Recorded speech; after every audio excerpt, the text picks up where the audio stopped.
Olá, pessoal.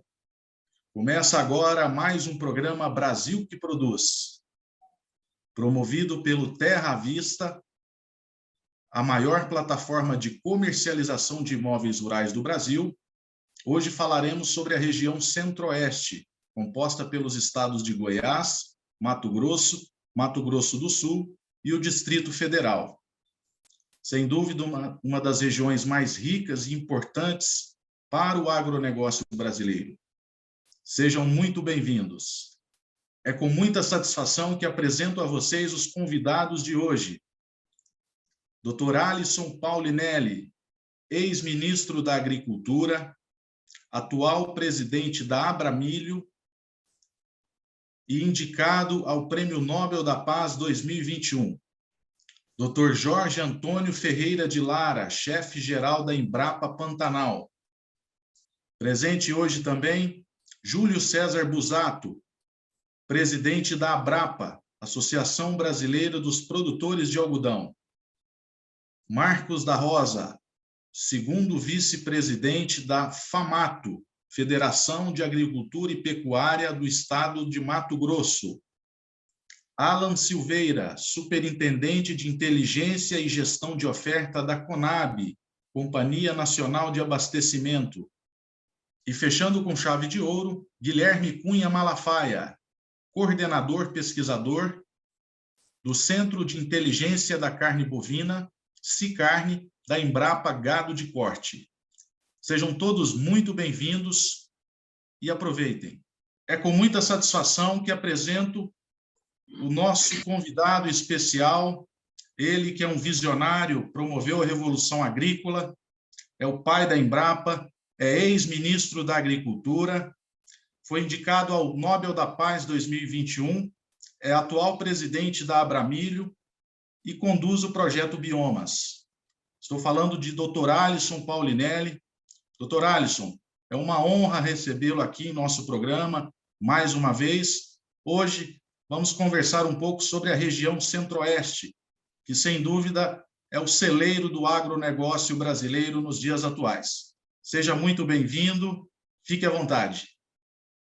Muito obrigado, Marcelo. Eu tenho muita satisfação de participar e discorrer sobre uma região que, na minha juventude, eu tive a oportunidade de conhecê-la como a terra de fazer distância.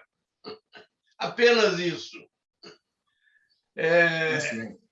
Quis o destino que a gente pudesse participar com uma equipe de primeira linha que se formou para romper os desafios que o Brasil enfrentava, especialmente no que diz respeito à sua subsistência alimentar. Nós éramos um país importador de alimentos porque não tínhamos a ciência, a tecnologia e o conhecimento que também não existia no mundo das áreas tropicais. Foi através de um grupo de jovens que no Brasil se prepararam muito bem, se integraram na Embrapa, nas universidades, nas instituições estaduais de pesquisa e na iniciativa privada, que teve um papel e tem um papel importantíssimo no Brasil hoje, especialmente nesse Centro-Oeste. Foram eles que efetivamente caminharam na direção de encontrar soluções técnicas, científicas, capazes de promover aquilo que não existia, uma agricultura com produtividade, usando novas tecnologias, novos conhecimentos, aumentando a fertilidade de um solo que não era reconhecidamente fértil, como também conseguindo fazer da sua produção, pela administração e governança correta, uma produção de produtos de boa qualidade, com preços competitivos e que, no caso da área tropical, especialmente essa região que você nos pede para discorrer, o Centro-Oeste. Nós temos capacidade de produzir até 3 safras por ano, o que os nossos concorrentes não fazem. Com isto, Marcelo, o Brasil avançou muito na sua capacidade produtiva, os produtores aproveitaram os instrumentos que o governo criara, a Embrapa, a pesquisa integrada, a inovação, a criação da Embrater para assistência técnica, a extensão rural, a melhoria na orientação da família e, principalmente, melhorando a governança de sua atividade. Isso foi fundamental, porque o governo abriu um programa de política pública, o mais agressivo, que deu ao Centro-Oeste uma nova face, o chamado Polo Centro. Inclusive, depois, outros países reconheceram a eficiência do trabalho e o próprio Japão, um país dependente, veio aqui com recurso e tecnologia nos ajudar e fizemos o Polo Centro, o Prodecer também, que nos ajudou muito.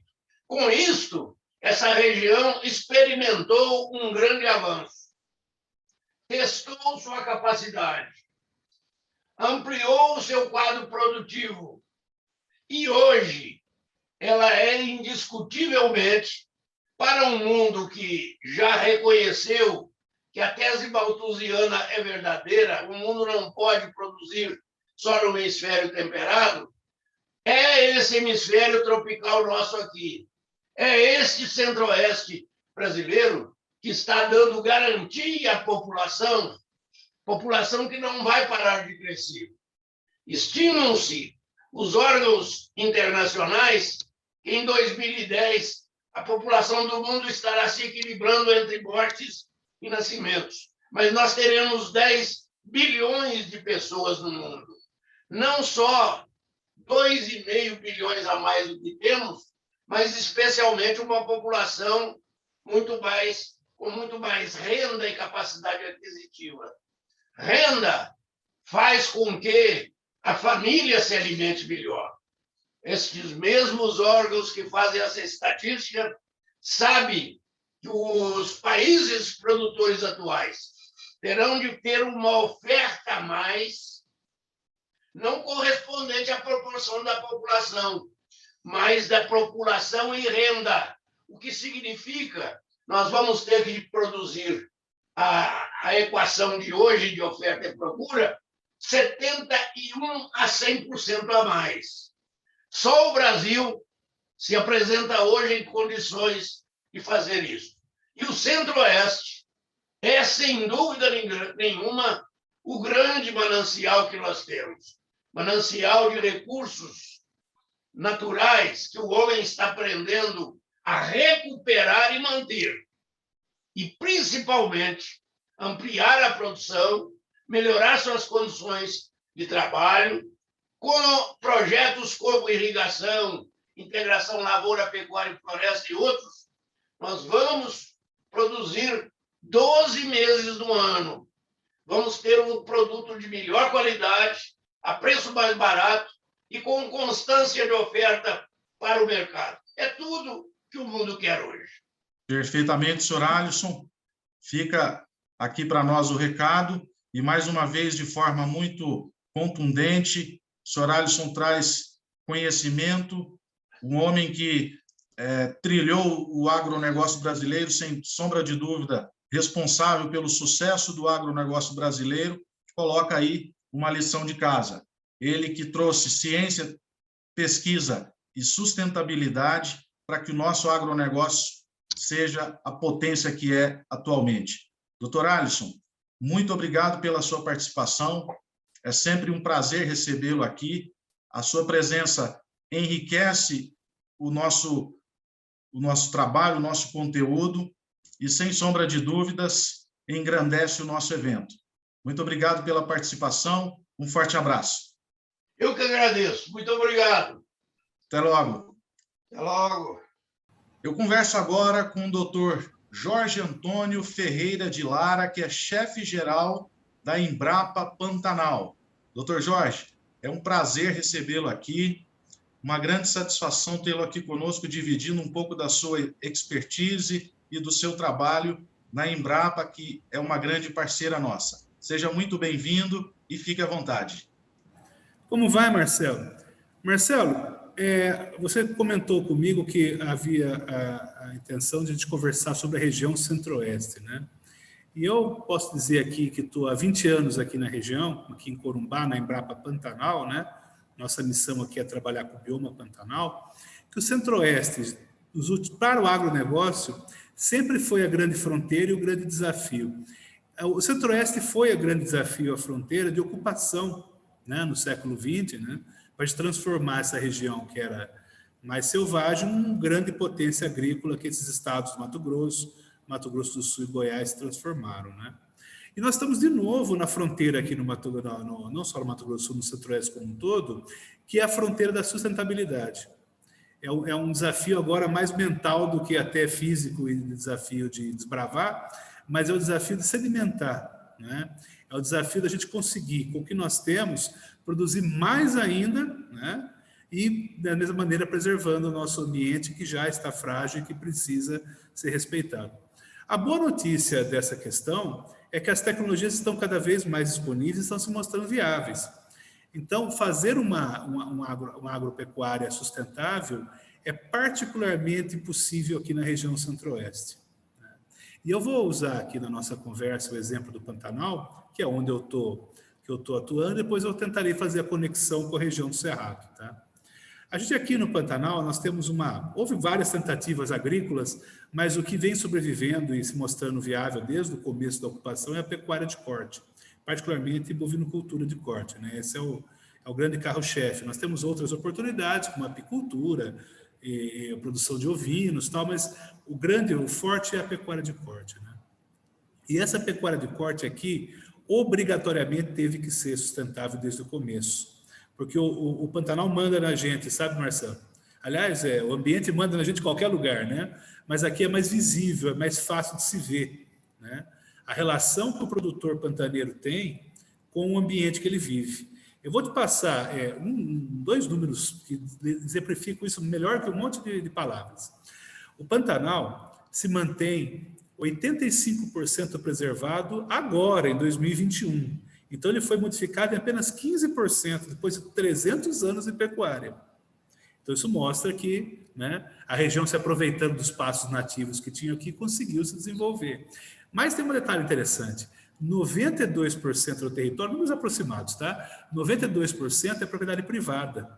Então, você pega o exemplo da Amazônia. Lá, a preservação da Amazônia é um empreendimento público. Aqui no Pantanal, a preservação do Pantanal é um empreendimento privado. E isso é extremamente interessante, porque mostra como nós podemos ter uma economia dinâmica, o espaço está todo ocupado pelas fazendas, tirando uma outra região muito alagada, né? O restante são propriedades rurais, produtivas.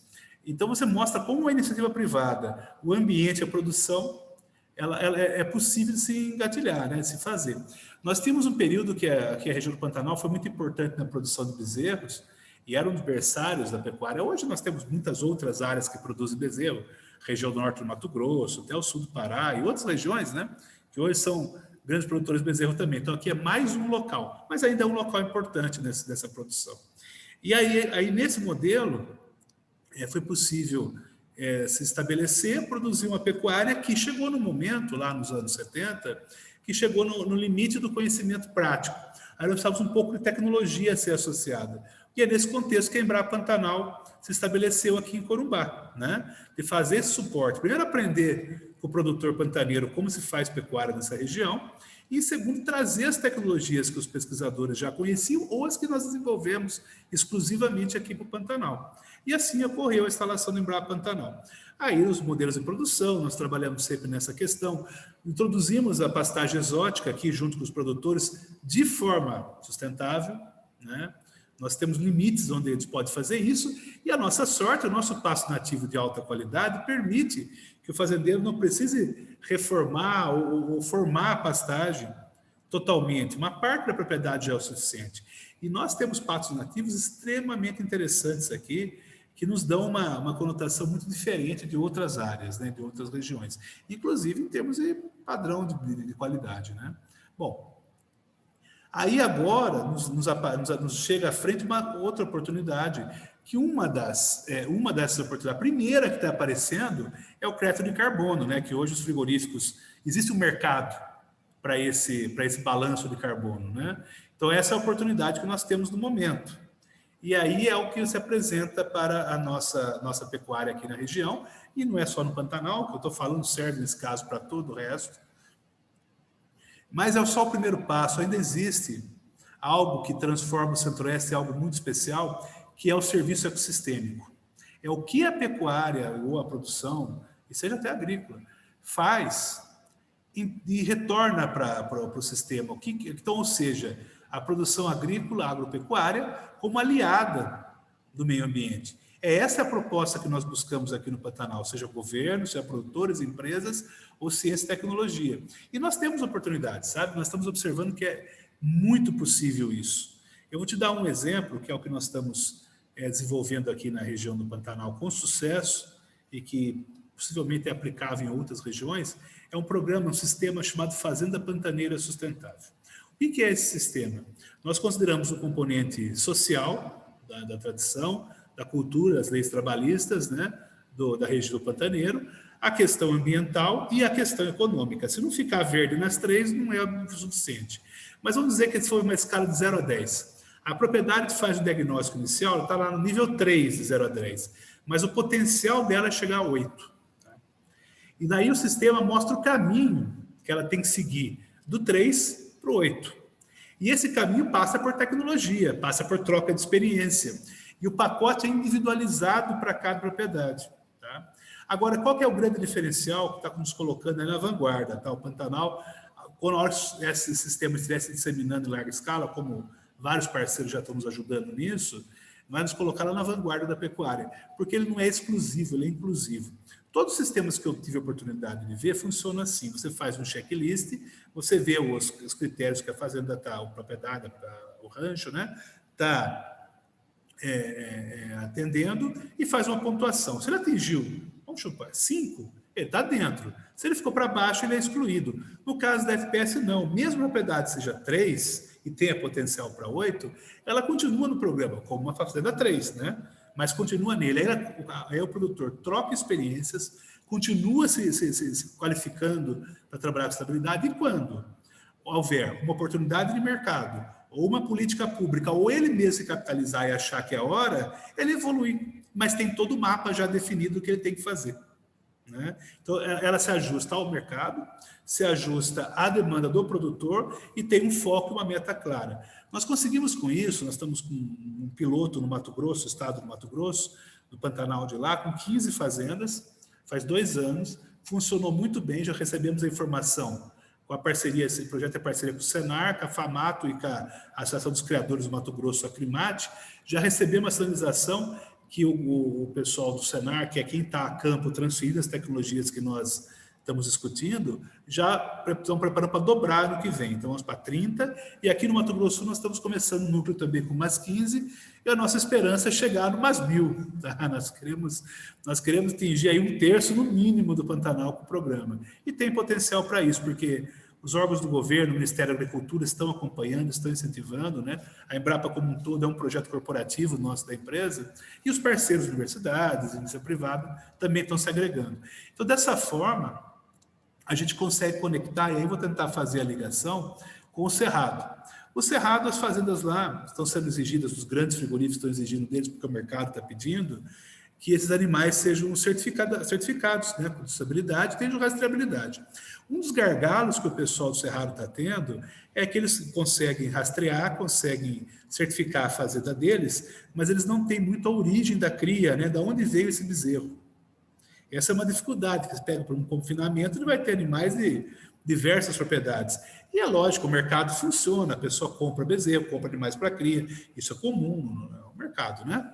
Bom, aí, com a FPS, nós conseguimos que o bezerro do Pantanal saia daqui para ser engordado no Cerrado, já rastreado, né? E com uma garantia de estabilidade mensurada.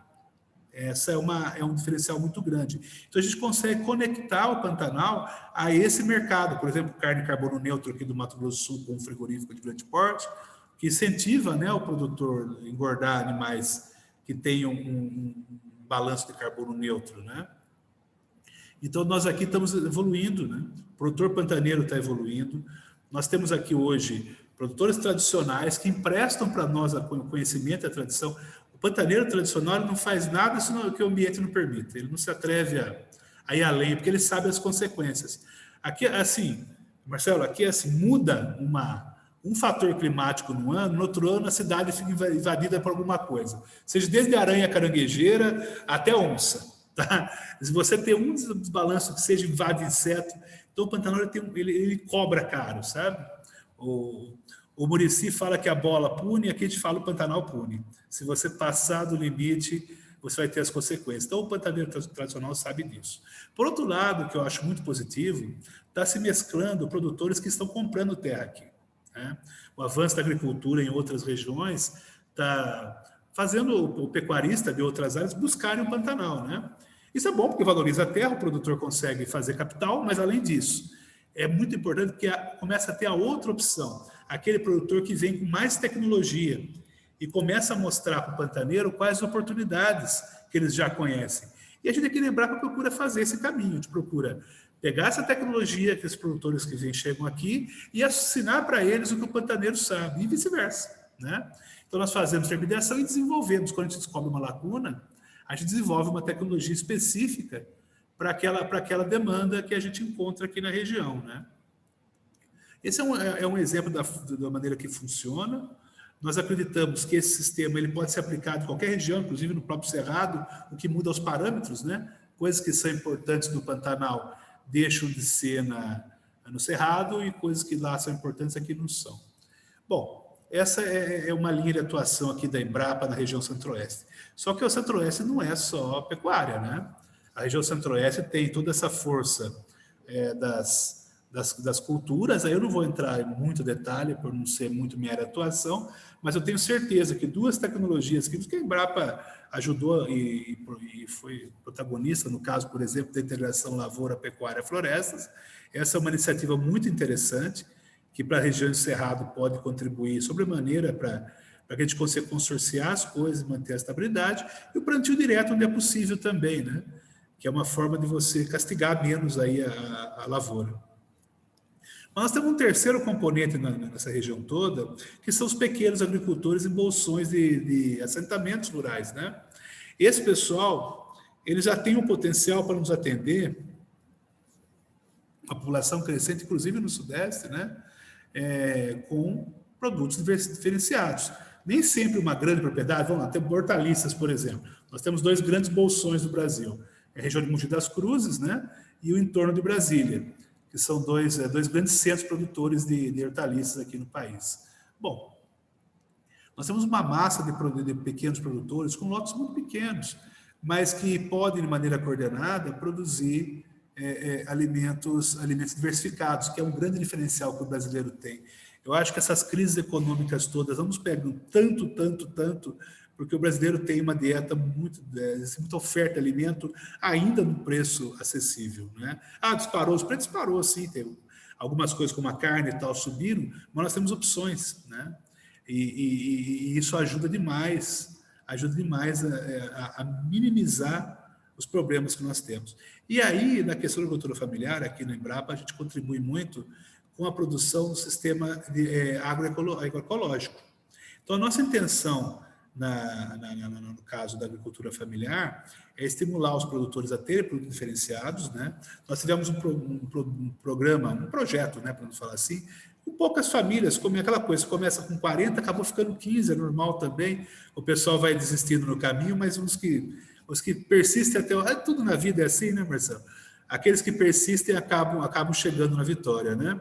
E as 15 famílias que continuaram até o final no projeto, elas conseguiram sair dos programas sociais do governo, na época Bolsa Família. Eles eram todos dependentes, né? Todos eram dependentes, e vendendo, fazendo as técnicas agroecológicas e conseguindo um produto um pouco mais diferenciado do valor na hora da venda já foi o suficiente para tirar eles da situação de dependência. E na época, isso faz uns anos, 2, 3 anos que esse projeto finalizou, né? Eles conseguiram ganhar o que seria equivalente a 3 salários mínimos vivendo disso. E que é uma renda alta, mas é uma renda que já permite eles saírem da dependência, né? Isso para eles foi a pessoa quer, sabe, Marcelo? A pessoa quer ser livre e ser independente. Então, e produzindo alimentos diversificados com alta qualidade. Agora nós estamos numa fase de expandir isso. Nós estamos pegando a experiência da região de Dourados, através das nossas parcerias lá, na própria outra unidade da Embrapa que existe lá. Estamos trazendo o Pantanal, a ideia de também com um software base que permite a gestão para a transição agroecológica, e a nossa intenção é massificar isso, tanto aqui no Bolsão da região de Corumbá, aqui da UANA, que é esse eixo que entra no Pantanal, como lá no entorno de Cuiabá, com apoio lá da Empaer, das instituições de transferência de tecnologia, né? A gente quer também criar nessas regiões aqui 2 novos bolsões de produção diversificada, né? E aí tem outro assunto que é muito interessante também, que eu considero aqui para o Centro-Oeste ainda subutilizado, que é a apicultura. Existem grandes fazendas, não vamos dizer que não existe sim, mas podia ter mais. A região facilita muito a produção apícola. Doenças tradicionais de outras áreas acabam não tendo o mesmo desenvolvimento. Vermes, parasitas em geral, né? Micro-organismos não têm o mesmo efeito que tem em outras regiões. Então, as abelhas ficam mais fortes, produzem um mel de maior produtividade e também melhor qualidade, por essas questões, inclusive, de melhor vigor físico delas. E as floradas aqui no Centro-Oeste, que você tem o Pantanal e o Cerrado alternados, né? Uma possibilidade, por exemplo, é você pegar as colmeias que estão... esgotou a floração numa região, você põe no caminhão, arrenda uma propriedade e você consegue produzir mel de alta qualidade. E com um grande diferencial. Todos os estados da região Centro-Oeste fazem uma fronteira só com o estado de São Paulo, praticamente, que é onde está. O Mato Grosso faz 2, mas mesmo assim uma distância menor. Onde estão as grandes invasadoras, vamos chamar assim, para o mercado externo. E o mel brasileiro é muito querido no mercado externo. Só que ele tem que descer lá do Piauí, passar por Tocantins, chegar em Goiás, isso aumenta muito o custo, né? Então, se nós tivermos aqui na região do Mato Grosso do Sul, um fomento à apicultura, nós podemos chegar a ter uma parcela maior. Isso não vai dizer que o Piauí vai parar de produzir, não. E não vai competir, vai agregar mais ainda a essa produção. E o mesmo a gente pode falar da piscicultura, sabe? Hoje nós somos uma potência na produção de tilápia, né? Eu tive o prazer, como pesquisador, inclusive não como gestor, de participar do desenvolvimento da tilápia da linhagem Gift, que é uma tilápia que nós pegamos de vários materiais genéticos aí do mundo e adaptamos ela ao Brasil. É a dominante no mercado, é a linhagem mais comum que tem aí nas nossas pisciculturas. E nós temos a alegria de ter transformado 2 safras por ano para 3 safras de tilápia por ano, passa a ter pão de abate com 4 meses, não mais com 6, como era antes. Então, isso aí para nós foi uma vitória muito grande e também está viabilizando, né, essas grandes lâminas d'água que nós temos no Rio Paraná, seus afluentes, toda essa região do Rio Tietê, né, e no Paraná também, que aí vai para a região sul-sudeste, um grande bolsão de produção de tilápia. E com essa altíssima produção, grandes, gigantes produtores do mundo aqui, abrir um parque industrial para produção piscícola, fábrica de ração, manutenção de equipamento, cadeia do frio, foi construída para atender a tilápia. E uma outra oportunidade que abre com isso são dos nossos peixes nativos, porque antes não era só uma questão de ter soja e milho para fazer ração e ter o alevino, era uma questão também de ter todo esse aparato de frigorífico, aparato de apoio, né, e as próprias fábricas de ração disponíveis. Como nós temos hoje, também é no nosso foco aqui, é buscar o desenvolvimento das espécies nativas. É um plano B, um plano C, para uma coisa acontecer no mercado de tilápia, todo esse parque industrial continua ativo, a gente evita desemprego e ainda mantém a produção. Olha, Marcelo, eu poderia ficar aqui, mas a agropecuária brasileira é um negócio tão bonito, é algo assim que, quando o pessoal fala, porque brasileiro não sei o quê, quem fala que brasileiro não sei o quê, é porque não conhece o agronegócio. Porque nisso nós somos muito profissionais, seja empresas, seja ciência e tecnologia, seja produtores, o próprio setor do governo que atua na área, a imprensa especializada. Nós temos somos potência mesmo, né? Então, dá vontade de falar horas e horas e horas. Mas são alguns exemplos de como aqui no Pantanal está atuando, que nós acreditamos que no Centro-Oeste tem, assim, uma contraponto com desafios um pouco diferentes ou não, algumas coisas semelhantes, outras ou não. Mas o mais importante que eu acho que nós temos que ver no Centro-Oeste, e isso me parece crucial, nós temos que enxergar ele como um todo, como a proposta que você fez inicial.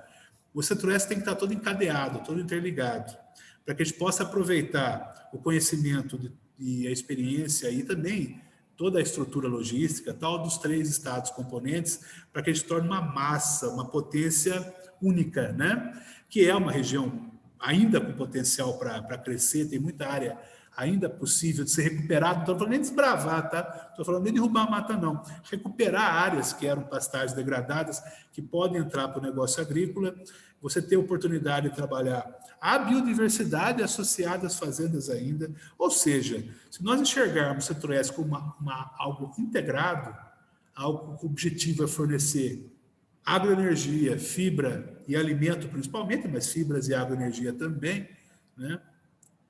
Nós podemos ter uma garantia aí de ter uma região muito rica, muito desenvolvida, que apesar de não ter mar, tem poder econômico suficiente de fazer viável sua economia. Maravilha, doutor Jorge.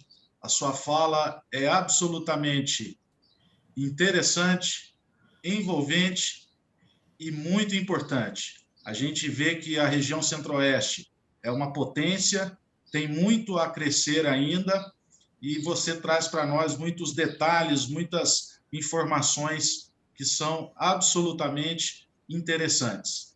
Eu agradeço pela sua presença, agradeço por estar aqui conosco, com esse time tão forte. A gente vê que o agronegócio brasileiro não é uma potência à toa, é justamente por pessoas como você, como os demais convidados que estão à frente das principais instituições do agronegócio brasileiro. É por esse motivo que o agronegócio é uma potência e que ainda tem muito a crescer. Muito obrigado pela sua participação. Um forte abraço. Até mais. Eu converso agora com o senhor Júlio Busato, que é presidente da Abrapa, Associação Brasileira dos Produtores de Algodão. Senhor Júlio, é um prazer recebê-lo aqui no nosso programa Brasil que Produz, com o tema Região Centro-Oeste. Fique à vontade. Olha, Marcelo, é um prazer eu estar aqui com vocês também, né? Eu queria dizer que, além de presidente da Abrapa, eu também sou agricultor, plantador de algodão, milho, soja, engenheiro agrônomo também. Tá? E vamos falar um pouquinho sobre o algodão brasileiro. Eu acho que a história do algodão brasileiro é uma história muito bacana, né? Começa lá em 1860, no estado do Maranhão. Depois, na década de 70 a 90, o Brasil é um grande produtor mundial de algodão, com 4,2 milhões de hectares. Só que aí aparece o tal do bicudo, e aí dizimou a cultura do algodão, e em 97 o Brasil se torna o segundo maior importador mundial de algodão. Mas nessa mesma época, alguns ali na região do Mato Grosso, na região do Cerrado, começam uma nova história do algodão brasileiro, que continua sendo uma agricultura familiar, porém de uma forma empresarial e de uma forma que utiliza o que tem de melhor em tecnologia. E isso foi se espalhando pelo Cerrado, principalmente, depois entre o estado do Goiás, Bahia, Piauí, Maranhão, Minas, enfim. Hoje, 96% do algodão é produzido na região do Cerrado, né? E essa tecnologia que foi criada ao longo do tempo, principalmente pela união dos produtores através das suas associações estaduais, coordenadas pelo programa da Abrapa, nos tornaram hoje o segundo maior exportador mundial do algodão e o quarto maior produtor mundial de algodão. E, olha, eu tive a felicidade e o prazer de visitar os 10 estados produtores de algodão do Brasil, que nós temos associações. E conversei com os produtores, conheci a família desses produtores e o potencial de cada estado.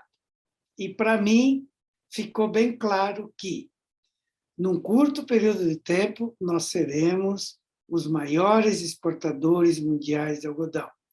E, num período um pouquinho maior, os maiores produtores mundiais de algodão. E, olha, quando você visita regiões como Sapezal, no Mato Grosso, mesmo parte do Goiás, Piauí, Maranhão, e aí você vê que 60% do algodão produzido hoje no Brasil é de segunda safra.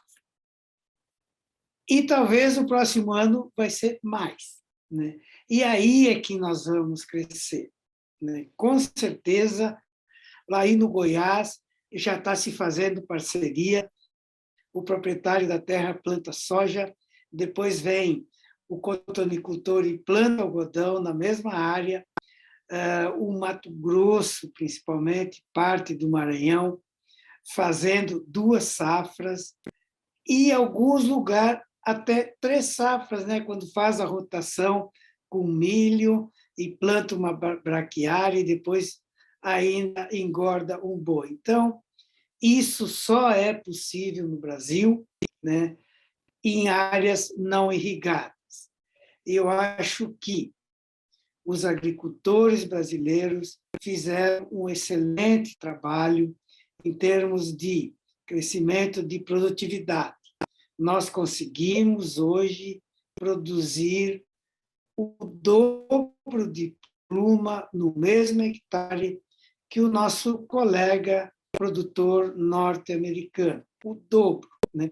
E então isso vai nos permitir que haja um crescimento. A nossa escala também é importante. Nós temos, eu acho que a maior escala a nível mundial plantio de algodão.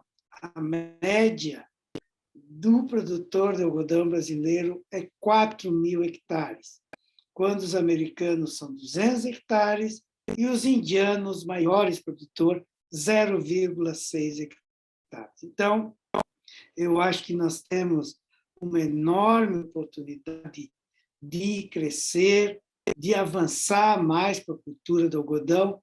E por que ela é importante?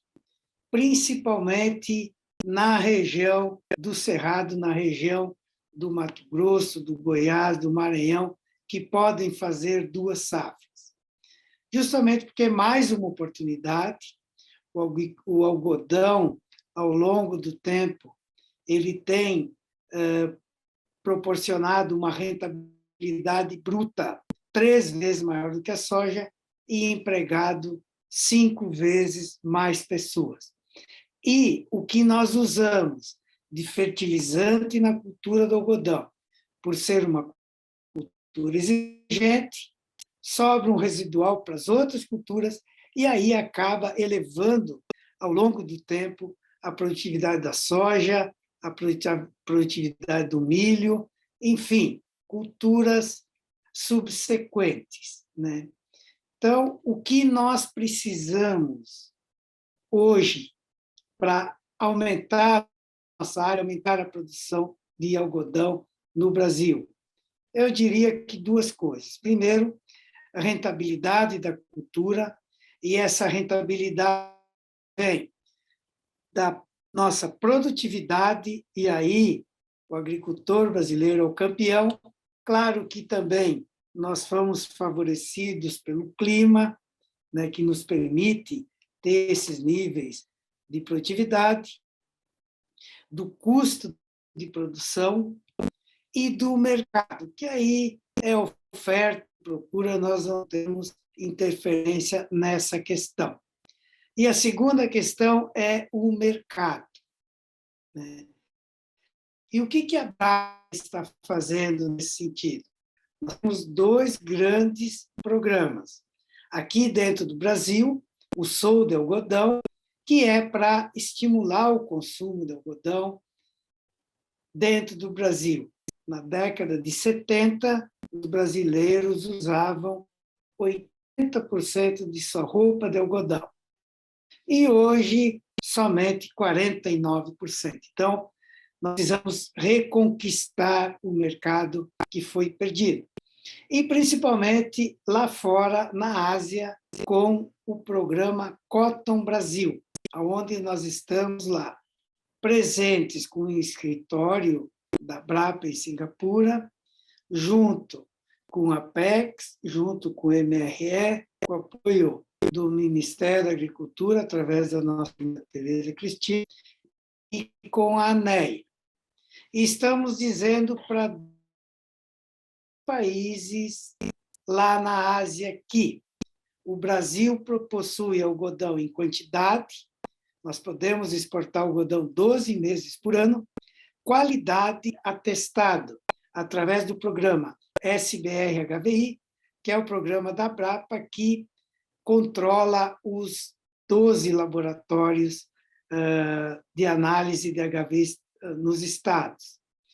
Rastreabilidade, através do sistema SAI, que já tem 17 anos, e nós sabemos exatamente onde e por quem cada fardo de algodão foi produzido e aonde foi beneficiado. E sustentabilidade através do programa Algodão Brasileiro Responsável. Então, nós estamos levando essa informação para o mercado, né, e com uma aceitação muito grande. E agora, nós que só temos 20%, 22% de participação do mercado mundial do algodão, queremos conquistar uma fatia maior disso. E hoje nós estamos lá na Ásia, vendendo o algodão brasileiro junto com o governo brasileiro, como fazem os nossos colegas e concorrentes australianos e norte-americanos. Perfeitamente, senhor Júlio. Excelente explanação. Isso fica muito claro para nós, essa cultura tão importante para o agronegócio, fundamental para a economia brasileira, e o senhor nos deixa aqui o recado, né? Ser o maior exportador, ser o maior produtor, e eu tenho certeza que isso é possível, porque isso só acontece no Brasil porque temos profissionais da competência e da dedicação do senhor à frente de uma organização, de uma associação tão importante como a Brapa. Fica aqui o meu agradecimento pela sua participação mais uma vez. Muito obrigado e até a próxima. Obrigado a vocês. Foi um prazer estar aqui nesse programa. Eu converso agora com Marcos da Rosa, que é segundo vice-presidente da Federação de Agricultura e Pecuária de Mato Grosso, a FAMATO.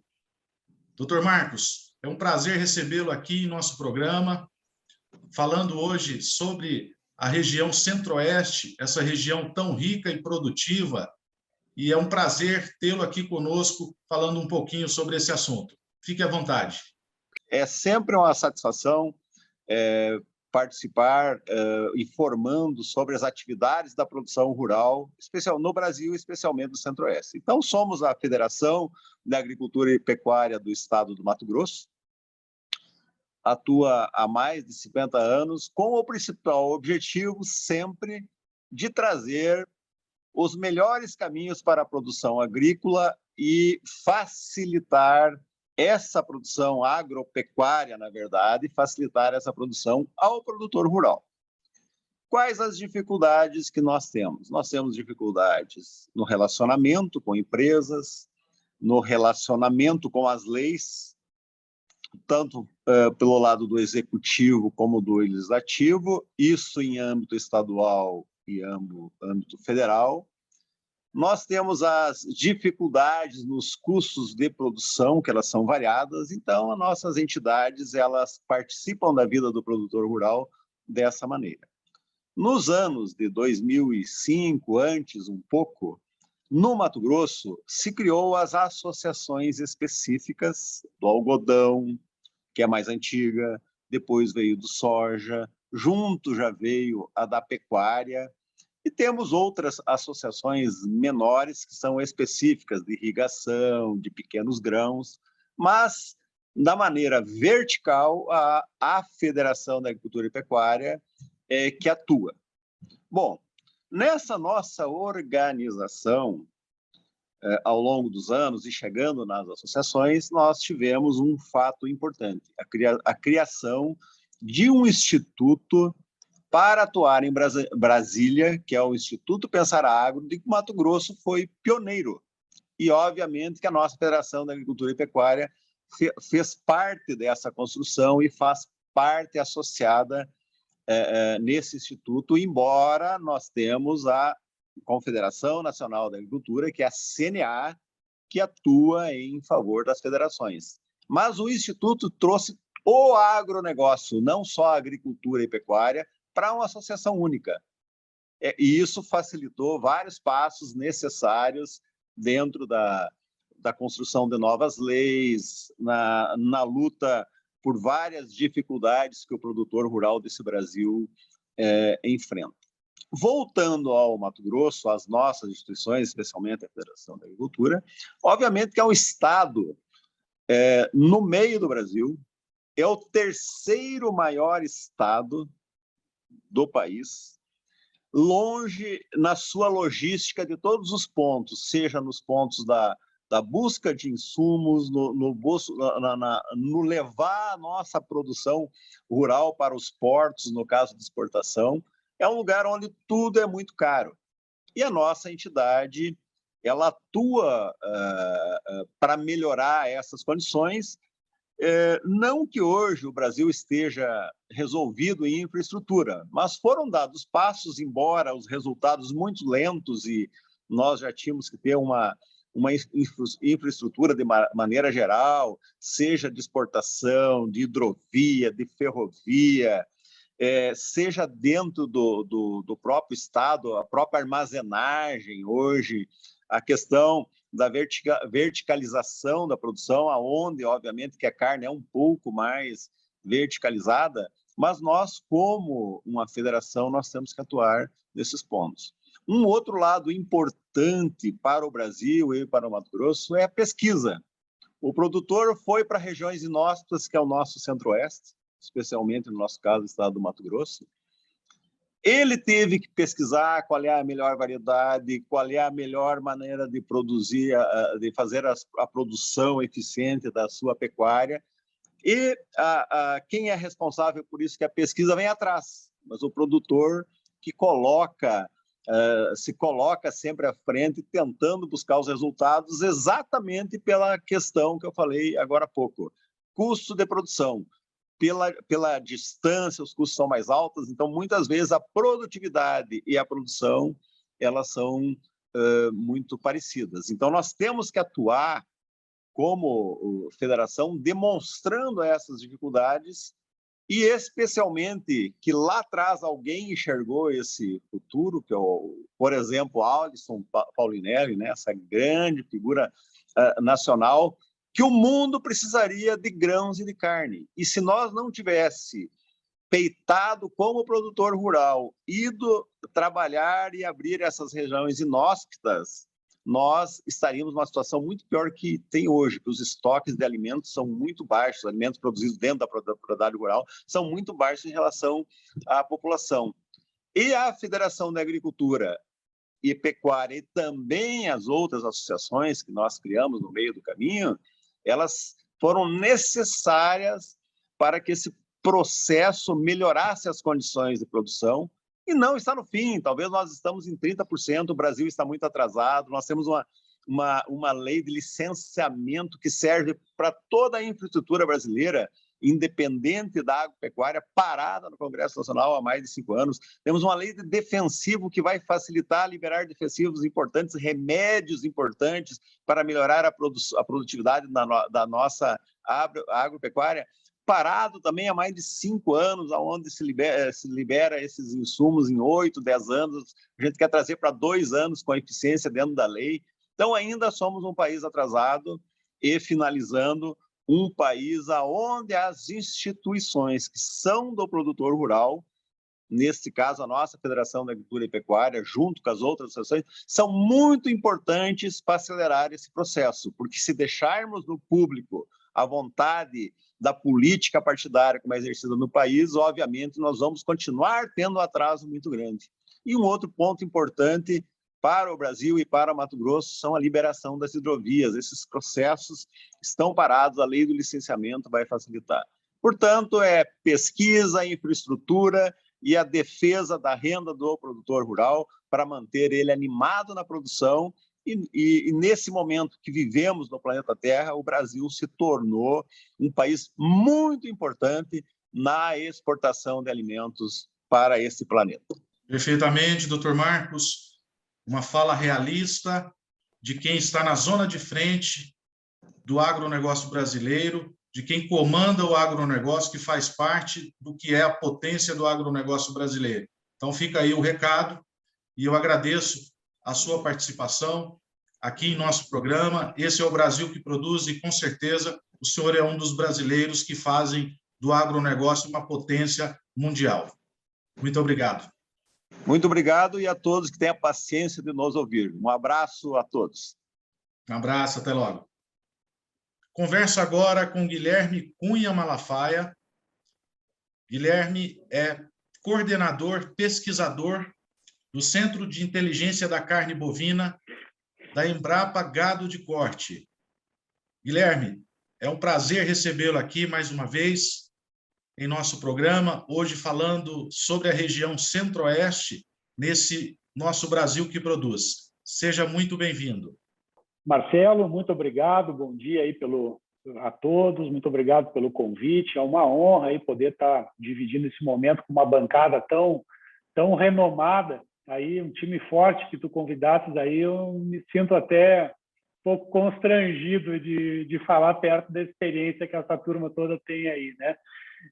Mas muito obrigado, prazer estar novamente aí no teu programa, já participei o ano passado e foi muito bacana, acho que um trabalho sensacional que tu faz aí de tentar desmistificar um pouco essa imagem do agro, trazendo conhecimento, né, de pessoas que estão vivenciando o dia a dia nas mais diversas expertises aí de atuação, né, desde a pesquisa, em cooperativas, em associações, né, em companhias de abastecimento, enfim, né, cada um com o seu olhar aí específico sobre o nosso agronegócio brasileiro, né. No que tange, né, a minha linha de atuação aqui na Embrapa Gado de Corte, nós somos o Centro Nacional de Pesquisa de Gado de Corte, então nós temos um mandato nacional. Mas, logicamente, claro, nós temos um olhar muito forte para a região do Centro-Oeste, né? Até porque aqui está a maior representatividade da pecuária brasileira, aí, os 3 principais, né, produtores do Brasil, aí, entre os 4, 5, aí, Mato Grosso do Sul, Goiás, então, esses 3 aí representam 35% da pecuária brasileira, né? Então, a gente tem um olhar muito atento a todas essas transformações por qual o agronegócio e a cadeia, especificamente a cadeia produtiva da carne bovina, vem passando, né? E tende a vir a passar aí para os próximos anos, né? Logicamente, aqui tem uma interface muito grande de agricultura e pecuária, né? Praticamente aí em torno de 40% das áreas em sistemas integrados no Brasil estão aqui, né? Seja das mais diversas formas de sistemas de integração, né? Logicamente, uma predominância da lavoura e pecuária, né? Acho que 80% dos sistemas integrados, né, está em torno da lavoura e da pecuária, né? Vamos imaginar na região Centro-Oeste, aí a gente tem aí de 5 a 6 milhões de hectares aí de sistemas integrados, né? E isso gera aí eu acho que um grande diferencial para a região centro-oeste em termos de desenvolvimento e perspectivas para desenvolvimento. Teremos aí cada vez mais, né, a tendência, a exigência de restrições socioeconômicas, né, para os processos produtivos, com a racionalização do espaço rural, né, e aí os sistemas integrados aí, eles caem como uma luva, né, porque você tem vários benefícios, desde os benefícios ambientais, de fixação de carbono no solo, sequestro de carbono em árvores, né, você tem a diluição do risco do próprio negócio, porque você está trabalhando aí com 2, 3 culturas, né, e você minimiza o risco, né, e você consegue também, o que a gente chama, um termo que foi alcunhado pela Embrapa, do efeito poupa-terra, né, onde você consegue produzir mais em menos área, né, e esse efeito poupa-terra, os sistemas integrados, é onde a gente encerra, a gente fecha esse ciclo aí do efeito poupa-terra, né, e isso vai ser cada vez mais cobrado nessa racionalização aí do espaço rural,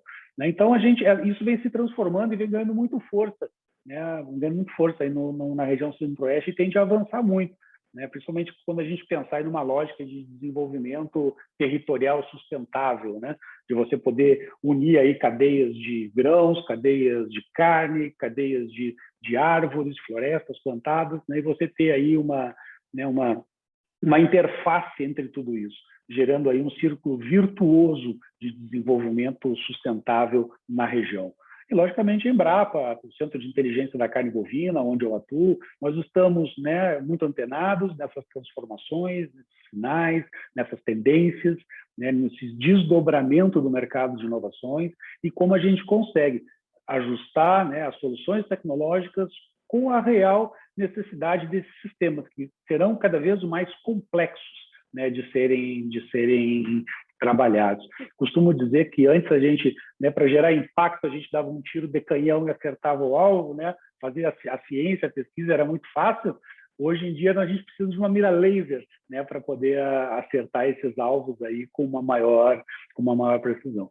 E isso gera oportunidades muito grandes aí para os estados, né, explorarem essa imagem, né, de estados carbono neutro, estados, né, que visam essa neutralização das emissões. Mato Grosso já está com um projeto aí bem interessante, né, de carbono neutro. Mato Grosso do Sul também tem um propósito aí de até 2030 zerar as emissões no estado. E, logicamente, né, a pecuária é um dos grandes responsáveis por essas emissões e, né, estamos num território que é representativo em termos de pecuária. Então, o nosso desafio, né, de cada vez mais desenvolver soluções tecnológicas que permitam os sistemas produtivos serem cada vez mais resilientes ao conceito de sustentabilidade, isso aí é um desafio muito grande para nós aqui da pesquisa, né, Marcelo?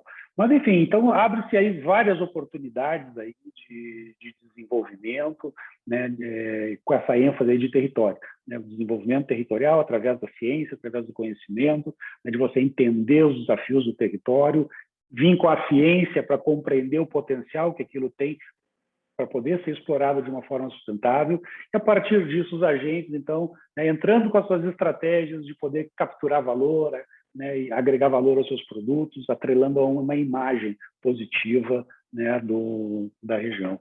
Eu acho que, em síntese, assim, eu acho que a minha leitura, né, muito humilde, né, perto dos colegas aí que estão compartilhando a mesa comigo, seria muito nesse sentido aí, né, através da ciência nós podemos aí seguir protagonizando, né, o nosso agronegócio em termos mundial, em termos de competitividade. Sabe as palavras, Guilherme? A sua participação é sempre agregadora e, com certeza, você é um dos protagonistas responsáveis pelo sucesso do agronegócio atual, pela força que o agronegócio tem.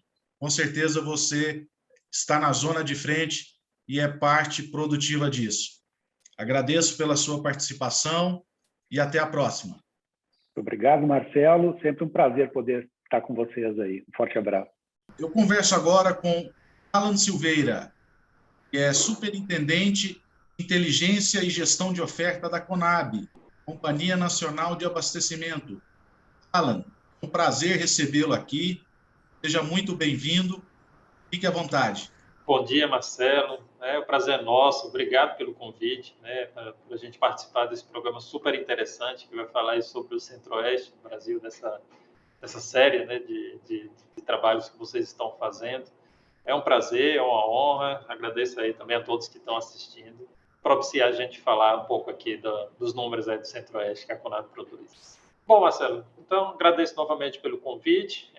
Falar do Centro-Oeste, falar de uma região muito importante para o Brasil, em termos de agropecuária. A gente sabe que é uma região que cresceu muito, Desde o nosso histórico aqui, a gente faz safra de grãos desde 1976, 1977, safra 76, 77.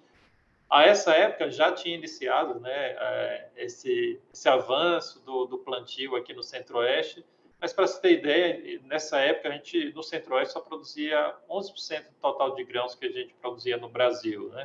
É um cenário completamente diferente do que a gente tem hoje. Hoje o Centro-Oeste ele é responsável por praticamente 50% da produção de grãos do Brasil, É um número muito significativo, É uma região que tem crescido bastante.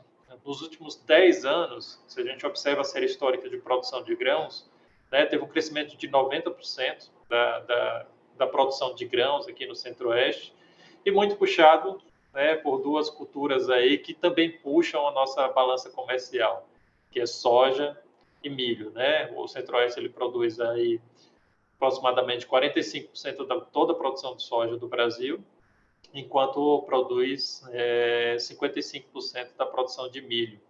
E é interessante que elas andam juntas, tanto soja quanto milho. O crescimento da produção de soja muitas vezes também propicia a questão da produção de milho. A gente sabe que no Centro-Oeste a gente tem essa particularidade, que a gente não tem quase nenhum lugar do mundo que a gente consegue plantar soja, agora por volta aqui de entre outubro e dezembro praticamente, e consegue plantar outras culturas, principalmente milho segunda safra, E essa cultura de milho segunda safra tem sido cada dia mais importante aqui no abastecimento nacional.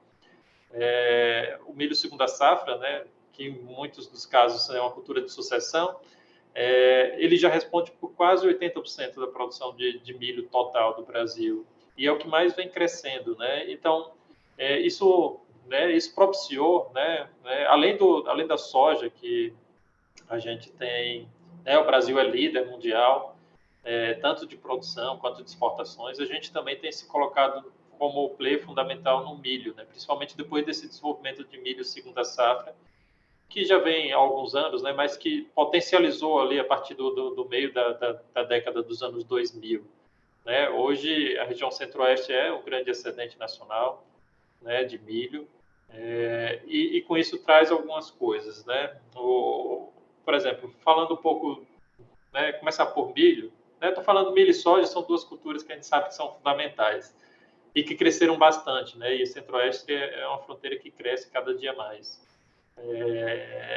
O milho, hoje a região Centro-Oeste, um grande abastecer, é uma região que abastece, outras regiões do Brasil, mas também é responsável também por a geração do excedente de milho no mercado, Para você ter ideia, a região Centro-Oeste, sozinha, se eu não me engano aqui os dados, mas praticamente exporta, só Mato Grosso sozinho, se eu não me engano, exporta aproximadamente 70% do milho que a gente exporta no Brasil. É muita coisa, Enquanto que na soja, a região Centro-Oeste, ali o complexo, mais de 50%, em média 50% de tudo que a gente exporta vem da região Centro-Oeste. Então, veja o tamanho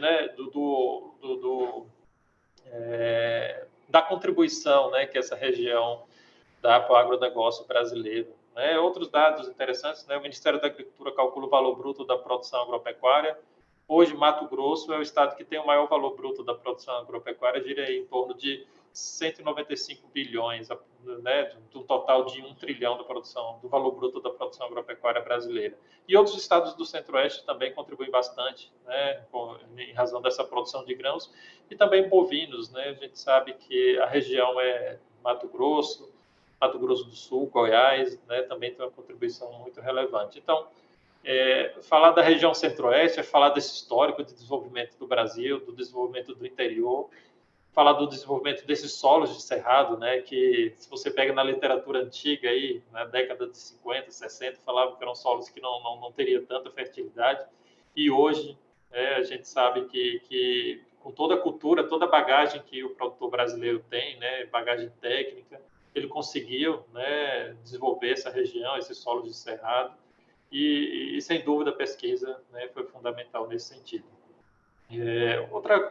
Outra questão importante, né, que eu considero importante aí, se for falar um pouco da região centro-oeste, é também, né, com esse excedente de produção de milho, por exemplo, a gente já tem o desenvolvimento de outros produtos, né? Recentemente a gente teve aí para o milho o desenvolvimento dessa indústria de etanol. Hoje, para quem não sabe, 10% de todo o etanol brasileiro é etanol de milho, e praticamente todo ele produzido no Centro-Oeste, não todo ele, mas mais de 95% do etanol de milho é produzido no Centro-Oeste.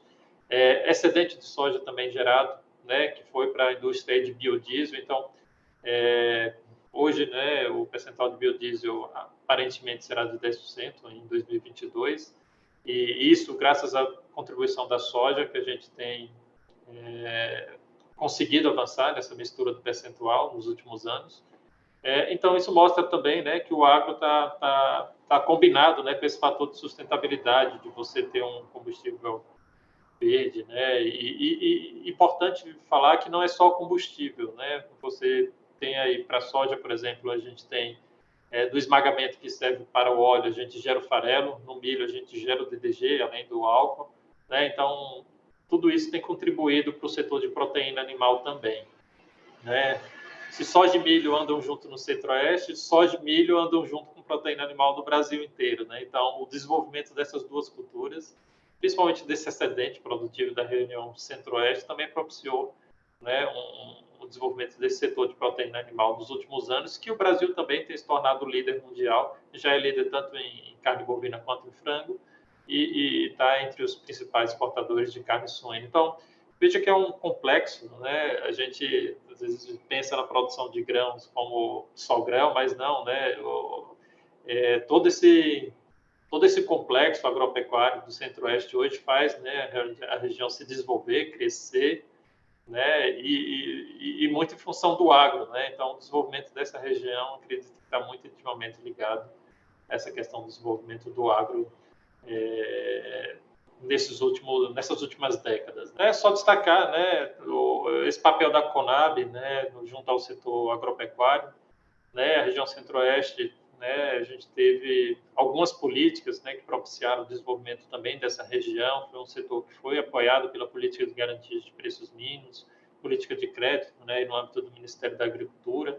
E além das políticas, né, destacar esse papel da Conab, né, de a gente tentar cada dia mais melhorar, trazer os números da região, quanto que produz, produtividade, custos de produção, oferta e demanda para o entendimento do setor também, né, tudo aquilo que a gente espera do mercado. Então, dentro da Conab, a gente tenta contribuir, né, tanto nessa esfera política, quanto na esfera também de informações para o setor. Então, essa é a nossa missão, trazer informação de qualidade e apoiar o setor quando necessário. Perfeitamente, Alan. Sem dúvida, esses números, essas informações são cruciais para que a gente tenha um bom andamento e um bom desempenho em todas as atividades, em todos os setores do agronegócio brasileiro. A Conab, sem dúvida nenhuma, faz isso como ninguém. Muito obrigado pela participação. Um forte abraço. Bom, pessoal, por hoje é isso. A gente encerra aqui mais um programa Brasil que Produz. Hoje, região Centro-Oeste, conversando com as principais referências do agronegócio brasileiro. Agradeço a todos vocês que nos acompanharam até aqui. E não se esqueçam, quem compra terra não erra. Até a próxima. Forte abraço.